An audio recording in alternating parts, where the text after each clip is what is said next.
नमस्ते।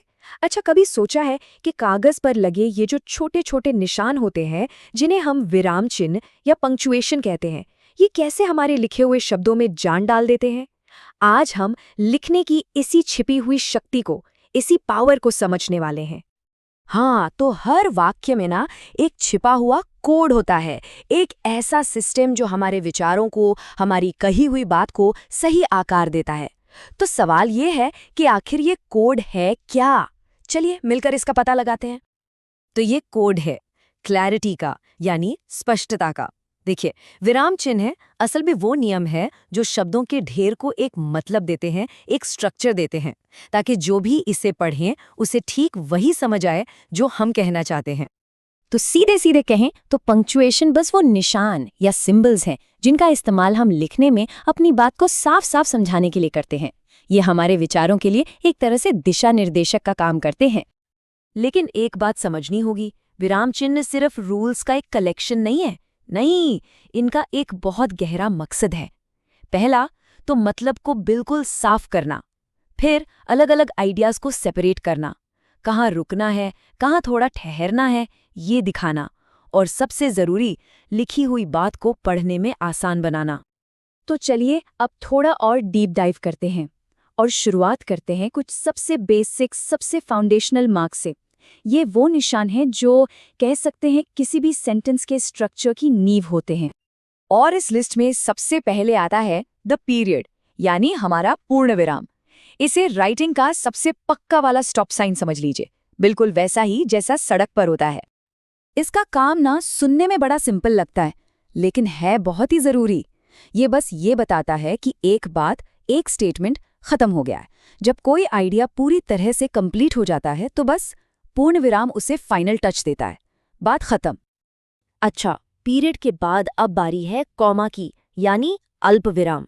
अब ये एक बहुत ही कमाल का टूल है जो एक ही सेंटेंस के अंदर एक लय बनाता है और विचारों को अलग अलग करने का काम करता है।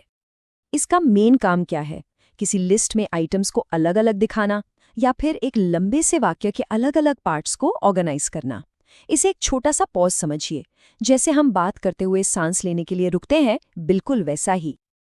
तो अब देखिए दोनों के बीच का अंतर कितना साफ है। एक तरफ है पीरियड जो कहता है बस बात खत्म हो गई, और दूसरी तरफ है कॉमा जो कहता है अरे रुको, अभी बात बाकी है। तो एक है फुल स्टॉप और दूसरा है एक छोटा सा पॉज। ठीक है, तो बेसिक्स तो हो गए। अब थोड़ा आगे बढ़ते हैं और उन मार्क्स को देखते हैं जो राइटिंग को और सफिस्टिकेटेड और ज्यादा बेहतर बनाते हैं। ये है कनेक्टिंग एक्सपर्ट्स, मतलब दो विचारों को जोड़ने के माहिर। और इसमें पहला है सेमीकोलन, जिसे हम अर्धविराम भी कहते हैं। अब इसका काम है दो ऐसे आइडियाज को जोड़ना जो एक दूसरे से बहुत क्लोजली रिलेटेड हैं, मतलब इतने जुड़े हुए हैं कि उन्हें पीरियड लगाकर पूरी तरह अलग करना भी ठीक नहीं लगता, पर वो अपने आप में कंप्लीट सेंटेंसेस भी हैं। ये एक तरह का पुल बनाता है। और अगला है कोलन। इसे ना एक साइन पोस्ट की तरह समझिए, एक ऐसा निशान जो कह रहा हो अटेंशन, तैयार हो जाओ, आगे कुछ इंपॉर्टेंट आने वाला है। इसका इस्तेमाल हम कब करते हैं? जब हमें कोई लिस्ट देनी हो या फिर किसी बात को एक्सप्लेन करना हो। चलिए, अब तक हमने जो देखा वो सब वाक्यों को जोड़ने या तोड़ने का काम कर रहे थे, पर अब एक ऐसे मार्क की बात करते हैं जो इस भीड़ से बिल्कुल अलग है।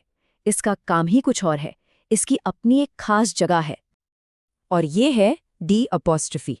जैसा मैंने कहा, इसका काम अभी तक हमने जितने भी मार्क्स देखे हैं उनसे एकदम अलग है। ये ना तो सेंटेंसेस को जोड़ता है, ना ही उन्हें तोड़ता है। तो फिर ये करता क्या है? इसके दो मेन जॉब्स हैं। पहला, ये पोजेशन दिखाता है, यानी किसी चीज पर मालिकाना हक। और दूसरा, ये शब्दों को छोटा करता है, जिसे हम कंट्रैक्शंस कहते हैं, जो इंग्लिश में बहुत कॉमन है। तो हमने period, comma, semicolon, colon, apostrophe, इन सब को एक एक करके समझ लिया। लेकिन अब सवाल ये है कि ये सब मिलकर एक लिखने वाले को असल में कितनी पावर देते हैं। और देखिए, घूम फिरकर हम वहीं वापस आ गए जहां से हमने ये पूरी बात शुरू की थी, कि पंक्चुएशन का सबसे जरूरी काम है मीनिंग को क्लियर करना, अर्थ को बिल्कुल साफ साफ बताना। असल में यही इनकी असली ताकत है। तो सबसे बड़ी बात जो यहाँ समझने वाली है वो ये है कि पंक्चुएशन सिर्फ रूल्स के बारे में नहीं है, ये कंट्रोल के बारे में है, अपने मैसेज पर कंट्रोल। जब इन मार्क्स पर किसी की पकड़ अच्छी हो जाती है तो वो अपनी बात को जैसे चाहे वैसे मोड़ सकता है, उस पर पूरा कंट्रोल रख सकता है। तो अगली बार जब भी कुछ लिखा जाए तो लिखने के बाद खुद से बस एक सवाल पूछना है, क्या संदेश, क्या बात एकदम क्रिस्टल क्लियर है? क्योंकि याद रखिए, सही पंक्चुएशन के बिना बड़े से बड़े और अच्छे से अच्छे शब्द भी अपना मतलब खो सकते हैं।